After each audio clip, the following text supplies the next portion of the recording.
A lot of equity markets reached new all-time highs in March, but some segments of the market have been forgotten. Today we'll have a look at those. Last time we had a look at large US tech companies, noting that this market segment is already pretty expensive, while the rest of the equity markets are more or less in line with the long-term averages. So no alarm here that they would be expensive. But some pockets of the market are actually currently a lot below their long-term average valuations. Best example, emerging market equity markets.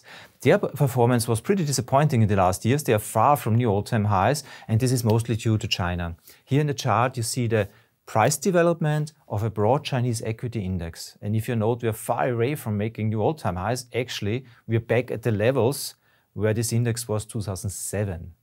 So why is this?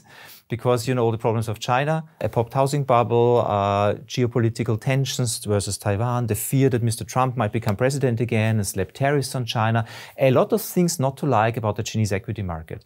And it has a strong weight in global emerging market benchmarks. So also if we have an emerging market fund, China will drive the performance and the valuations.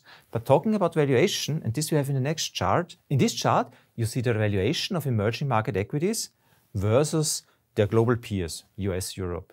When the line is up, emerging market equities are relatively expensive compared to US and European markets. When the line is at the bottom, the opposite, emerging markets are relatively cheap, valued in comparison to US European benchmarks. What we currently have is emerging market equity markets have never been this cheap as they are now compared to US European benchmarks. You would have to go back to 2005 to be at a similar level. Another segment currently not in favor with investors is the broad area of energy transition companies, new energy companies. So your solar, photovoltaic, wind energy companies. You see this in this chart.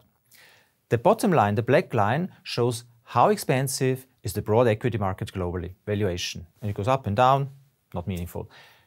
In relation to this, the yellow line shows the same valuation of growth companies, companies that have stronger earnings and revenue growth. And usually, as you would expect, the valuation of growth companies is more expensive, is higher than average companies, because you expect the earnings to grow faster. Makes sense. The third line, the blue one, is where it becomes interesting. This is the valuation of those energy transition companies. And as they promise at least much higher revenue and hopefully also earnings growth over the next years and decades to come, investors had been willing, the last years at least, to pay higher valuations for these companies. So you see this line has been higher up in the area where growth companies are trading.